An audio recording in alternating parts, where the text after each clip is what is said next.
Hello everyone. आज का जो हमारा टॉपिक है वो है रेलेवेंस ऑफ इंडियन डेमोक्रेसी, यानी कि भारतीय लोकतंत्र की प्रासंगिकता। इसके बारे में आज हम डिस्कस करेंगे। तो सबसे पहले जो हम डिस्कस करेंगे वो है कि व्हाट इज़ डेमोक्रेसी। रेलेवेंस समझने के पहले हमें ये समझना पड़ेगा कि डेमोक्रेसी होती क्या है।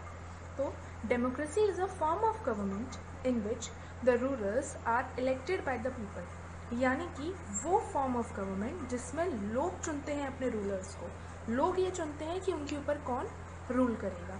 इन short we can say the government of the people, by the people and for the people. ये अब्राहम लिंकन की बहुत फेमस एक डेफिनेशन है जिसमें बहुत प्रिसाइजली उन्होंने डेमोक्रेसी को डिफाइन करा है कि एक ऐसी गवर्नमेंट जो लोगों के लिए है, लोगों के द्वारा चल रही है और लोग ही उसको चला रहे हैं। It means of the people, by the people and for the people. लोगों के लिए, लोगों की और लोगों के द्वारा चलाई जाने वाली गवर्नमेंट को ही हम डेमोक्रेसी बोलते हैं। अब हम पढ़ेंगे कि डेमोक्रेसी के फीचर्स क्या हैं। डेमोक्रेसी के फीचर्स, मेन 4 फीचर्स हैं जिसके थ्रू हम कह सकते हैं कि इस कंट्री में डेमोक्रेसी है।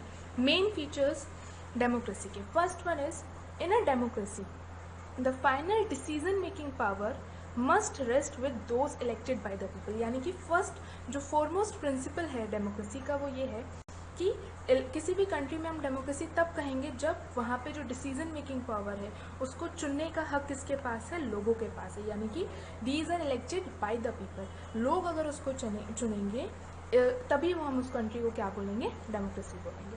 अब सेकेंड पॉइंट ये है a democracy must be based on a free and fair election. इसका मतलब कि अगर हम उन लोगों को चुनेंगे तो जो इलेक्शन का जो मेथड होना चाहिए वो बिल्कुल free and fair, in the sense उसमें कोई हर किसी को मौका मिलेगा, हर किसी को वोट करने का मौका, मतलब जो एक एज है उसके अकॉर्डिंग लोगों को वोट करने का मौका मिलेगा। फ्री एंड फेयर इलेक्शन होंगे और इस तरीके के इलेक्शन होंगे कि those currently in power have a fair chance of losing, मतलब जिसमें ये इतने चांसेस हैं कि जो अभी पावर में है, इसका मतलब अभी जिसकी गवर्नमेंट है उसके हारने के चांसेस हैं और दूसरी गवर्नमेंट के आने के चांसेस हैं। यानी कि ऐसा नहीं है कि एक ही गवर्नमेंट का हमेशा या एक ही पार्टी का रूल चलता रहेगा।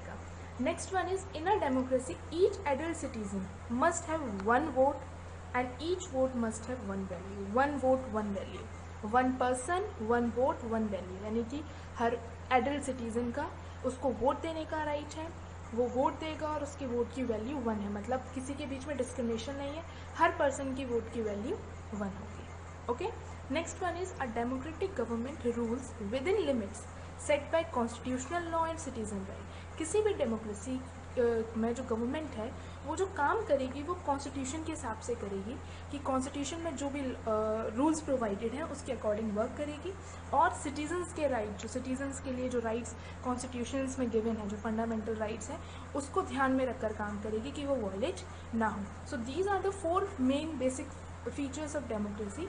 इन चारों के होने पर, अगर ये चारों चीज़ हैं, तभी हम कहेंगे कि किसी कंट्री में डेमोक्रेसी है। तो एक बेसिक ओवरव्यू था कि डेमोक्रेसी क्या है। अब हमारा जो मेन टॉपिक है वो है इंडियन डेमोक्रेसी। अब इंडियन डेमोक्रेसी कैसे आई? Indian democracy is the aftermath of Indian national movement. इसका मतलब कि जो इंडिया में जो नेशनल मूवमेंट हुआ, जो एंटी कॉलोनियल मूवमेंट हुआ ब्रिटिशर्स के खिलाफ, उसी के कारण इंडिया में डेमोक्रेसी का कॉन्सेप्ट निकल कर आता है। उस तभी स्ट्रगल करते वक्त हमारे जो फ्रीडम फाइटर्स हैं, जो नेशनल लीडर्स हैं, उनके माइंड में आता है कि जब हम अपनी कंट्री को फ्री करेंगे, जब हम अपनी कंट्री को इंडिपेंडेंट करेंगे, तो जो हम फॉलो करेंगे उसको हम वो अपनी कंट्री को डेमोक्रेसी बनाने का, मतलब हम अपनी कंट्री में डेमोक्रेटिक गवर्नमेंट को लेकर आएंगे। तो गवर्नमेंट ऑफ इंडिया एक्ट जो 1935 का गवर्नमेंट ऑफ इंडिया एक्ट था, वहाँ से माना जाता है कि शुरुआत हुई थी इंडिया में डेमोक्रेटिक रूल की, और एक सही प्रॉपर वे में वहाँ से डेमोक्रेटिक रूल स्टार्ट होता है। बट इंडिया में जो डेमोक्रेसी है वो फ्लरिश होती है आफ्टर 1947, इंडिपेंडेंस के बाद। और इंडिपेंडेंस के बाद हम जिस तरीके की डेमोक्रेसी को अपनाते हैं that is known as parliamentary form of democracy. हमने ब्रिटिशर्स, क्योंकि ब्रिटिशर्स का रूल चला है हमारे इंडिया में, तो उन्हीं के थ्रू हमने पार्लियामेंट्री फॉर्म ऑफ डेमोक्रेसी को, क्योंकि वो भी इसी तरीके की गवर्नमेंट को वहाँ पर थी, तो हम लोगों ने उसी से इनहेरिट करा और पार्लियामेंट्री फॉर्म ऑफ डेमोक्रेसी को अडॉप्ट करा। अब डेमोक्रेसी को, इंडियन डेमोक्रेसी कैसी है, कैसे चलेगी, इस सब के रूल्स, इन सब के प्रिंसिपल्स किस में गिवन है, सब कुछ मेंशन है हमारे इंडियन कॉन्स्टिट्यूशन में। जो हमारे कॉन्स्टिट्यूशन फ्रेमर्स थे, जो ड्राफ्टर्स थे, उन्होंने इंडियन डेमोक्रेसी के को कैसे गवर्न करा जाए, कैसे चलाया जाए, इसके बारे में सारी जो भी रूल्स एंड रेगुलेशंस हैं वो सब इंडियन कॉन्स्टिट्यूशन में गिवन है। और इसी की वजह से जो हमारी डेमोक्रेसी है, Indian democracy, that is the largest functioning democracy in the functioning democracy. इसका मतलब ये शुरू हुई थी और अभी तक चल रही है विदाउट एनी हॉल्ट। अब कैसे हमारी इंडियन डेमोक्रेसी इवॉल्व करती है धीरे धीरे। जब हमने अडॉप्ट करा था इंडियन डेमोक्रेसी को तो उसका फॉर्म कुछ और था, और अब कुछ धीरे धीरे विद इन जैसे जैसे सर्कमस्टेंसेस चेंज हो रहे हैं, चेंजेस आ रहे हैं, उसके अकॉर्डिंग हमारी डेमोक्रेसी भी इवॉल्व कर रही है। हमारी इंडियन डेमोक्रेसी एक स्पेशल कही जा सकती है, क्योंकि हमारी कंट्री, जो हमारी सोसाइटी है, वो अपने आप में स्पेशल है। वो जानी जाती है डाइवर्सिटी के लिए। इतनी डाइवर्सिटीज़ हमारी कंट्री में मिलती हैं, उसके बावजूद हमारी कंट्री, हमारी जो इंडियन डेमोक्रेसी है, वो सर्वाइव कर पाई। इतने सारी डाइवर्सिटीज़ होने के बाद एक साथ कोएग्जिस्ट करके रह रहे हैं और अभी तक वो कंटिन्यूटी चल रही है। क्योंकि हमारी इंडियन डेमोक्रेसी का जो एक यूनिक फीचर है वो ये है कि जस्ट आफ्टर इंडिपेंडेंस हमने यूनिवर्सल एडल्ट फ्रेंचाइजी को अडॉप्ट करा था, यानी कि हर पर्सन को वोटिंग राइट था। क्योंकि उस टाइम पर जब हमारी कंट्री फ्री हुई थी, इंडिपेंडेंट हुई थी, तो बहुत सारी कंट्रीज़ ऐसे भी थी जहाँ पे वुमेंस को राइट नहीं था वोटिंग का, या पर्टिकुलर किसी क्लास को या ग्रुप को वोटिंग राइट नहीं था। बट इंडिया ने अडॉप्ट करा था यूनिवर्सल एडल्ट फ्रेंचाइजी, यानी कि हर पर्सन को वोटिंग राइट था, एक हर एडल्ट सिटीजन को वोटिंग राइट था। इंडिया में जो डेमोक्रेसी है वो जस्ट पॉलिटिकल इक्वलिटी को इंश्योर नहीं करते, वो सोशल एंड इकोनॉमिक इक्वलिटी को भी इंश्योर करते हैं। हमारी कंट्री में हर पर्सन को रिप्रेजेंटेशन, मतलब हमारी कंट्री, ये जो हमारी डेमोक्रेसी है वो हर पर्सन को रिप्रेजेंट करती है। और हमारी कंट्री का जो स्ट्रक्चर है that is federal form of structure. दो तरीके के पैरेलल गवर्नमेंट्स चलती हैं, एक सेंट्रल लेवल पर और एक स्टेट लेवल पर। अब नेक्स्ट है डेमोक्रेटिक प्रिंसिपल्स। हमारी डेमोक्रेसी जो है, Indian democracy, it is based on 5 basic principles. First is sovereign, second is socialist, third secular, fourth democratic and fifth Republic.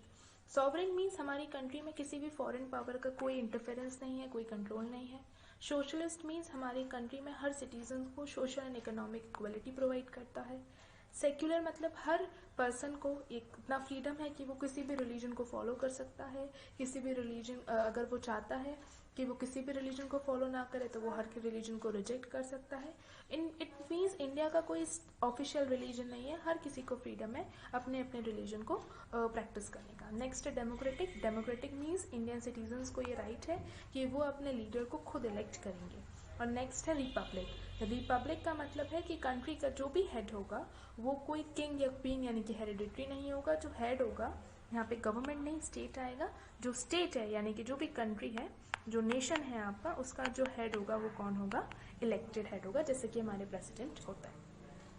अब नेक्स्ट है कि क्वेश्चन ये अराइज करता है, how much relevant is Indian democracy now? Is the future of Indian democracy secure? क्या Indian democracy आज के time पे रेलेवेंट है, या इंडियन डेमोक्रेसी क्या फ्यूचर में सिक्योर रहेगी? क्या उसमें कोई चेंजेस नहीं आएंगे? तो नहीं, हमारी जो डेमोक्रेसी है उसके कुछ चैलेंजेस हैं अभी जो अराइज कर रहे हैं। सबसे पहला जो चैलेंज है वो है मेजोरिटेरियन रूल। यानी कि कहा जाता है कि हमारी जो कंट्री है उसमें मेजोरिटेरियन रूल चल रहा है, मेजोरिटेरियन रूल की तरफ बढ़ रही है, यानी कि मेजोरिटी का रूल चल रहा है, माइनॉरिटीज़ के जो राइट्स हैं उसको अवॉइड किया जा रहा है। नेक्स्ट है फेडरलिज्म। फेडरलिज्म को लेके भी कई सारे इश्यूज क्रिएट हो रहे हैं सेंट्रल स्टेट्स के बीच में।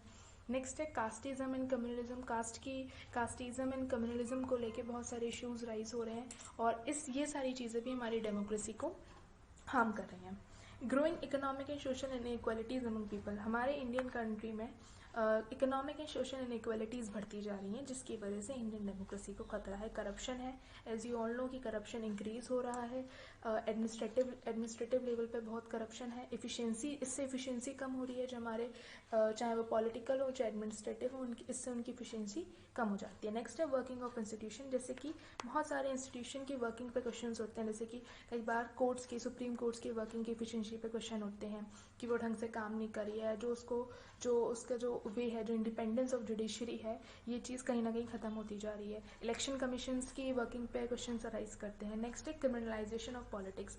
जैसे कि कहा जाता है कि अभी जो हमारे पॉलिटिक्स में जितने MPs वगैरह हैं उसमें कई जो है उनके ऊपर क्रिमिनल केस चल रहा है। तो क्रिमिनलाइजेशन ऑफ पॉलिटिक्स पॉलिटिक्स हो चुका है। तो ये कई ऐसे चैलेंजेस हैं जो आज हमारी इंडियन डेमोक्रेसी फेस कर रही है। अब आगे क्या वे फॉरवर्ड है, कैसे इन सब चीज़ों को ठीक किया जा सकता है, कैसे हम क्या सजेशंस हैं, वो है पहला है एजुकेशन फॉर ऑल। जब तक हर सिटीज़न के पास एजुकेशन नहीं होगी, जब तक वो खुद अपने राइट्स को प्रोटेक्ट करेगा नहीं, सबसे इसके लिए हमें एजुकेशन चाहिए, अवेयरनेस चाहिए। नेक्स्ट है एडमिनिस्ट्रेटिव एंड जुडिशियल रिफॉर्म्स लाने पड़ेंगे एडमिनिस्ट्रेटिव लेवल पे, जुडिशियल लेवल पे, जिससे हम इन सबको स्ट्रेंथन कर सकें। नेक्स्ट है स्ट्रेंथनिंग ऑफ इंस्टीट्यूशन, जैसा कि मैंने आपको डिस्कस करा, सुप्रीम कोर्ट्स हैं, इलेक्शन कमीशन है, और भी जो जिन इंस्टीट्यूशंस की वर्किंग पे क्वेश्चन अराइज हो रहे हैं, उन सब को हमें स्ट्रेंथन करना पड़ेगा। ओके, नेक्स्ट है sustained economic citizens participation and politicians accountability. First of all ये है कि सिटीजन्स को पार्टिसिपेट करना पड़ेगा, सिटीजन पार्टिसिपेशन हमें इंक्रीज करनी पड़ेगी, और जिससे हम पॉलिटिशियंस को अकाउंटेबल कर सकें। मतलब जब तक सिटीजन की पार्टिसिपेशन इंक्रीज नहीं होगी तो पॉलिटिशियंस हमें अकाउंटेबल नहीं करेंगे, हमारे लिए आंसरेबल नहीं होंगे। ठीक है, नेक्स्ट है sustained economic, social and environmental development.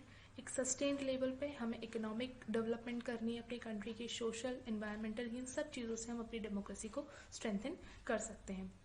Electoral reforms, जैसे कि इलेक्शन कमीशन पे कई बार क्वेश्चन अराइज होते हैं, जो हमारे इलेक्टोरल रिफॉर्म्स है, जैसे कि जो फ्रीबीज वगैरह होती हैं, जो मेल प्रैक्टिसेस होती हैं इलेक्शन के टाइम पर, इन सब को हम दूर करके अपनी डेमोक्रेसी को स्ट्रेंथन कर सकते हैं। और सबसे बड़ी चीज़ जो आती है वो है अवेयरनेस, और स्पेशली जो आज का हमारा यूथ है उसमें अवेयरनेस स्प्रेड करके हम अपनी इंडियन डेमोक्रेसी को स्ट्रेंथन कर सकते हैं। तो आज भी हम कह सकते हैं कि इंडियन डेमोक्रेसी की रेलेवेंस ख़त्म नहीं होगी, ना कभी हो सकती है। हाँ, कुछ चैलेंजेस ज़रूर हैं, इन चैलेंजेस को हम ओवरकम करके अपनी जो इंडियन डेमोक्रेसी है उसको स्ट्रेंथन कर सकें, और इसको कई सालों तक, आने वाले हर टाइम तक ये इवॉल्व होती रहेगी, इसमें चेंजेस आते रहेंगे, बट इंडियन डेमोक्रेसी की रेलेवेंस ख़त्म नहीं हो सकती है।